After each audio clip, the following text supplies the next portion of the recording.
Coucou les amis, bienvenue sur ma chaîne, c'est Lubna Cake, j'espère que vous allez bien, je suis très heureuse de vous retrouver et aujourd'hui je partage avec vous la recette de cette bûche façon tiramisu. Donc voilà, les fêtes arrivent à grands pas, on va commencer à préparer nos bûches de Noël, nos bûches de fin d'année et donc aujourd'hui je fais celle façon tiramisu. Donc on va commencer par le biscuit roulé, vous allez avoir besoin de 4 œufs entiers, 70 g de sucre en poudre et d'un sachet de sucre vanillé, de 30 g de sucre en poudre et de 50 g de farine. Donc c'est de la farine T45. Là j'ai deux quantités de sucre. C'est tout à fait normal. La petite quantité on va l'utiliser pour monter les blancs en neige. Et l'autre quantité on l'utilisera pour le reste de la recette. Donc dans un premier temps je viens prendre 2 œufs dont je vais séparer les blancs des jaunes. Donc surtout vous ne jetez pas les jaunes, vous les gardez bien. On va s'en servir pour le reste de la recette pour le biscuit roulé. Donc là, je mets les blancs dans un petit saladier, comme ça je vais pouvoir venir les fouetter directement. Et les jaunes, je les mets dans un petit bol pour tout à l'heure.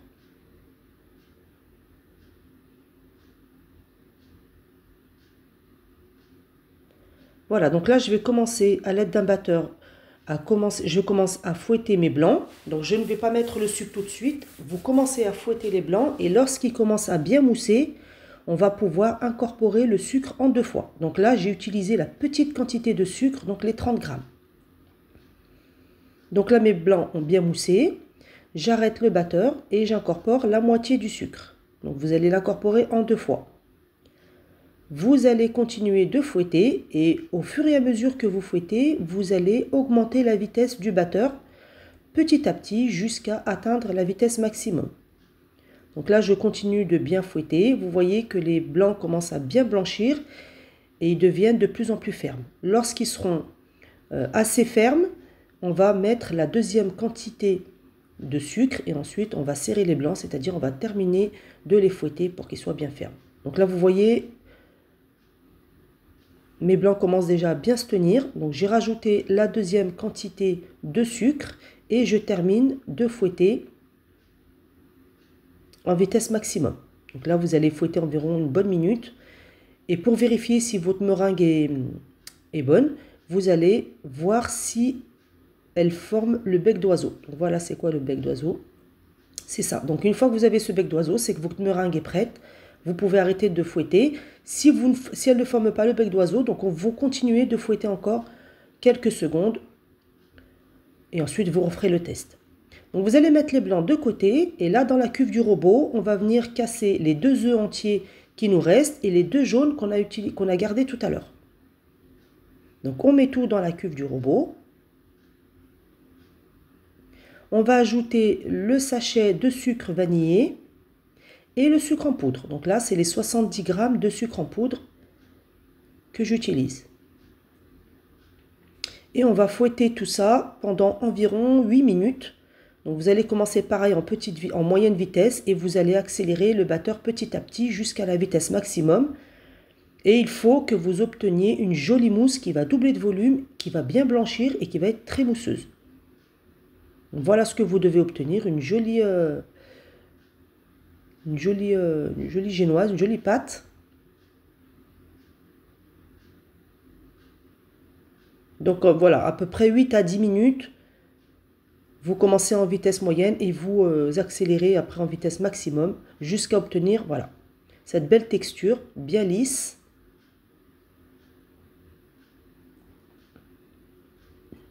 Bien sûr, n'oubliez pas de préchauffer votre four à 180 degrés. Donc au début de la recette, tout de suite quand vous commencez, pensez à préchauffer votre four à 180 degrés, chaleur tournante. Donc une fois qu'on a terminé de fouetter le sucre avec les œufs, on vient incorporer en une seule fois toute la meringue et on va mélanger délicatement. Donc attention de bien mélanger, vraiment il faut prendre le temps, mélanger doucement, il ne faut pas y aller trop vite, sinon vous allez faire retomber la mousse et elle sera trop liquide et vous aurez une génoise qui sera trop dense, qui ne sera pas du tout légère. Donc allez-y doucement pour le mélange parce qu'on doit encore mélanger après la farine. Donc vraiment allez-y délicatement avec les blancs. Alors, on va chercher les blancs et on retourne la pâte pour avoir un mélange bien homogène. Donc vous n'êtes pas obligé de bien mélanger là, les blancs, hein. Mélangez bien, mais on va mettre la farine, on terminera le mélange après pour éviter de trop travailler la pâte. Ensuite, je mets la farine, je la tamise bien sûr pour ne pas avoir de grumeaux. Toujours tamiser vos farines pour avoir des jolis appareils. Et là, je viens pareil terminer avec la farine en mélangeant bien délicatement. Donc vous allez bien chercher la farine au fond de la cuve et vous remontez pour avoir un beau mélange. Pareil, on y va vraiment doucement, on prend le temps. Et une fois que la farine est bien incorporée, on arrête de mélanger. Alors, on a une très belle texture.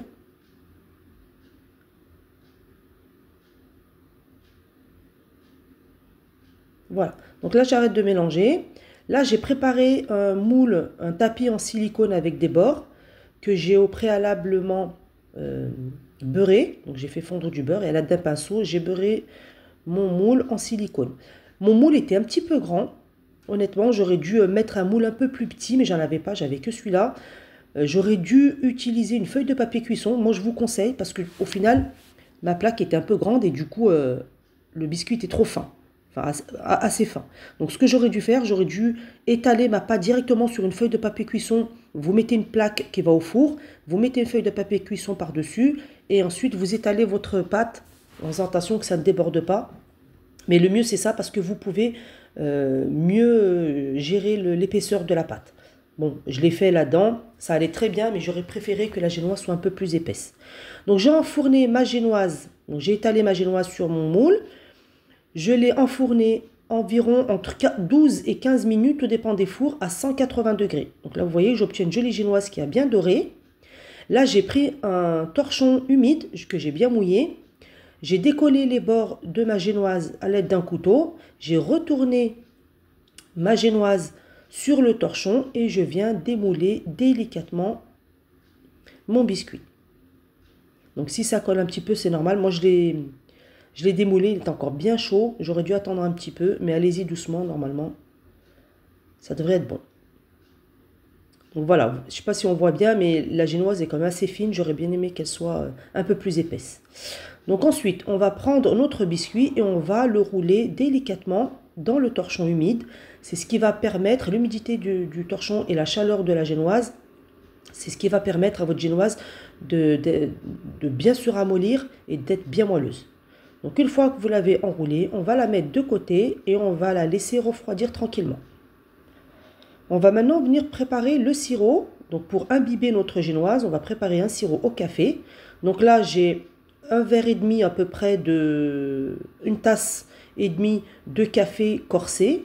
J'y ai ajouté 5 g de café soluble. Donc ça c'est pas obligatoire le café soluble parce que moi j'aime quand le café est bien prononcé, le goût du café est bien prononcé. Donc si vous n'aimez pas trop le café fort, mettez juste le café normal que vous buvez d'habitude. Donc là vous mettez 1 à 2 tasses. Plus moi j'ai mis 2 tasses. J'ai mis 5 g de café soluble et j'ai mis 3 cuillères à café de sucre. Donc vous mélangez bien les 3 ingrédients et vous laissez de côté refroidir tranquillement. Mettez-le au frigo, le mieux c'est pour qu'il soit bien froid quand on va imbiber le gâteau. Maintenant on va venir préparer la chantilly, donc la crème chantilly qui va nous servir à garnir notre génoise, notre bûche. Donc là j'ai préparé 250 g de mascarpone, 420 g de crème liquide entière à 30% de matière grasse minimum. Je vous ai montré la crème que j'utilise. En dessous de 30%, pardon, la crème ne montera pas. Donc c'est bien 30 g de matière grasse au plus. Et 50 g de sucre glace et d'un sachet de sucre vanillé et une gousse de vanille. Donc là, j'ai mis le mascarpone, j'ai tamisé le sucre glace, j'ai mis le sachet de sucre vanillé. Voilà, bien tamiser le sucre glace aussi parce que le sucre glace souvent ça laisse des grumeaux. Donc si vous ne tamisez pas, on risque de retrouver les grumeaux dans la crème. Et je verse ma crème entière. Donc il faut que tous ces ingrédients soient bien froids. La crème et le mascarpone doivent être au frigo au moins la veille. Sinon, mettez-les bien au congélateur quelques 10 minutes, un quart d'heure pour que ce soit bien froid. Ainsi que la cuve du robot si vous pouvez la mettre aussi au frais. Comme ça vous aurez une chantilly bien ferme. Ensuite, je prends ma gousse de vanille, je l'ai fendue en deux, j'ai récupéré les graines et j'ai mis tout ça dans la cuve de mon robot avec la crème et le mascarpone. Bien sûr, la gousse de vanille, vous ne la jetez pas. Moi, je les garde, je les fais sécher. Et ensuite, je les mixe pour en faire de la vanille en poudre. Donc, bien sûr, vous gardez les gousses de vanille. Donc là, j'ai gratté ma gousse de vanille. J'ai récupéré toutes les graines. Si vous n'avez pas de gousse de vanille, vous mettez de la vanille liquide, de l'arôme de vanille dans votre crème. Voilà, et là, je vais, dans la cuve de mon robot, venir fouetter ma crème chantilly. Donc pareil, vous commencez en petite vitesse pour pas que ça gicle de partout.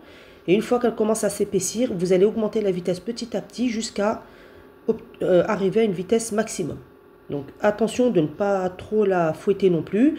Lorsque vous voyez que la crème est bien ferme, vous arrêtez de fouetter. Normalement, avec le mascarpone, ça ne devrait pas trancher. Donc faites quand même bien attention, ça va quand même assez vite. Donc là, j'ai fouetté quelques minutes, je surveille bien. Je soulève un petit peu la cuve pour que le fouet récupère bien toute la crème qu'il y a au fond. Et voilà. Donc là, vous allez voir la texture que vous devez obtenir pour la crème chantilly. Vous voyez, elle est bien ferme, elle se tient bien. Donc là, une fois que vous avez ça, vous arrêtez de fouetter. Je l'ai réservé dans une poche à douille. Le reste, je le mets au réfrigérateur. Vous ne laissez pas à température ambiante. Et là, j'ai préparé tout ce que je vais utiliser pour monter ma bûche. Donc là, j'ai mon café qui a bien refroidi. Vous le remélangez un petit coup. J'ai du cacao en poudre non sucré que je vais utiliser sur la crème dans la bûche. Et ma crème montée dans une poche à douille. Vous ne mettez pas de douille, hein, c'est pas la peine. Là, mon biscuit a bien refroidi. Il s'est bien ramolli. Donc là, je viens le démouler délicatement. Je viens couper les bords de ma génoise pour avoir quelque chose de bien propre. Donc vous coupez les bords.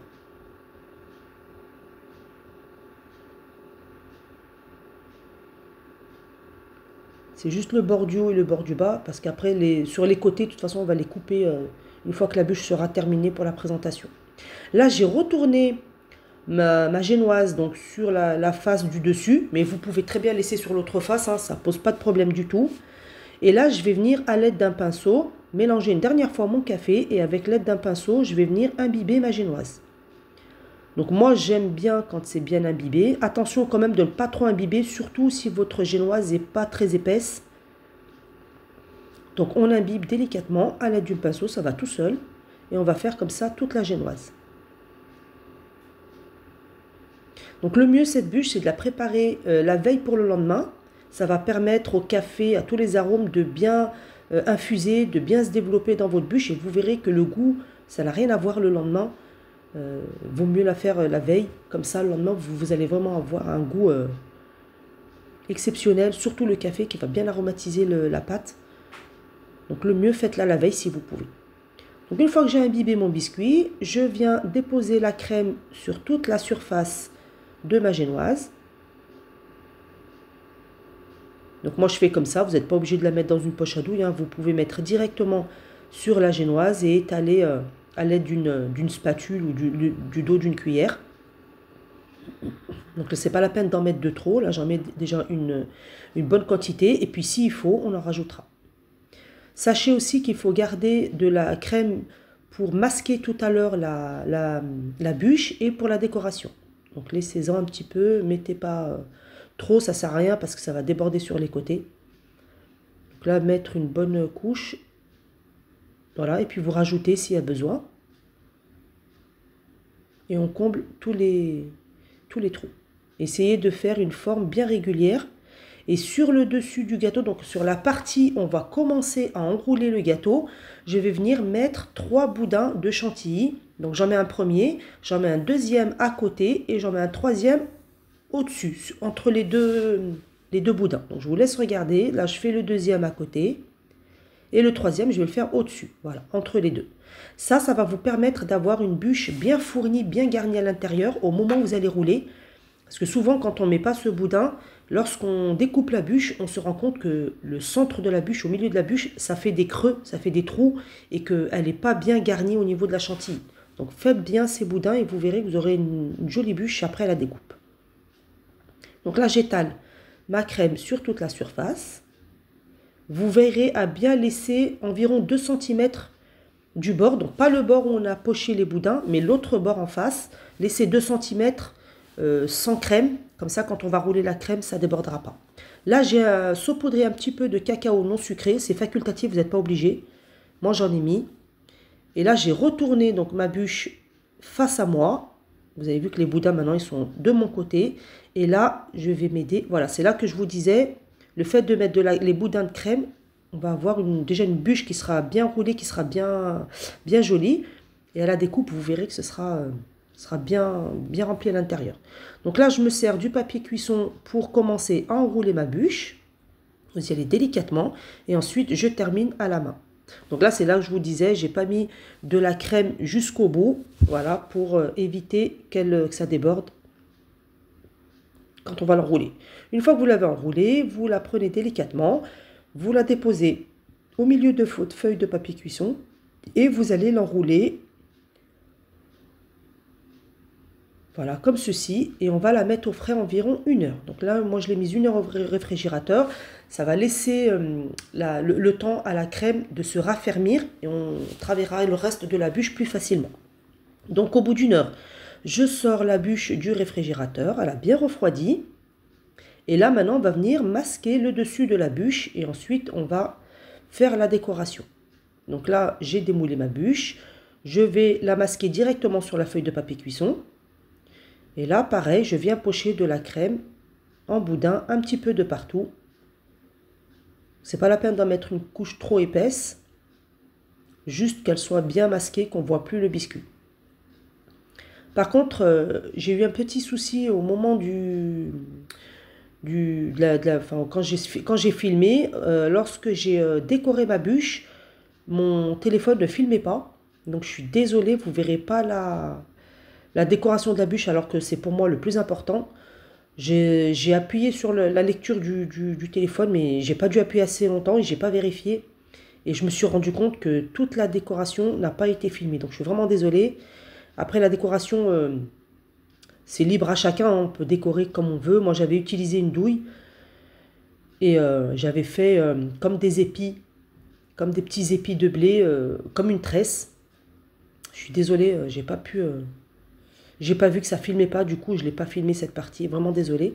Donc là j'ai mis de la crème sur toute la surface de ma bûche, j'ai bien étalé.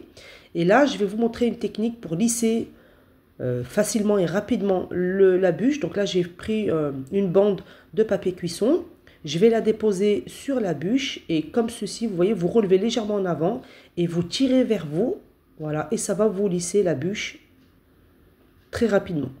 Donc, c'est pas la peine qu'elle soit lissée à la perfection. De toute façon, on va pocher la décoration. Et là, voilà. Donc là, à cette étape-là, il reste, voilà, ce que je vous disais, il ne me reste plus que le pochage de la crème. Donc, je suis désolée. J'ai mis une poche à douille avec une douille qu'on utilise pour faire les roses. Et ensuite, j'ai poché comme des épis de blé. Ça fait comme une tresse à la fin. J'ai poché que sur le dessus. Et j'ai eu assez de crème pour tout faire. Donc, normalement, la quantité de crème, elle vous permettra de garnir, de lisser la bûche et de la décorer. Normalement, il y en avait largement assez. Mais j'en avais plus à la fin. J'avais plus du tout de crème. Donc, j'ai terminé la décoration avec ce qui me restait. Et ensuite, j'ai saupoudré avec du cacao non sucré, comme vous voyez. Et là, voilà, ma bûche est terminée.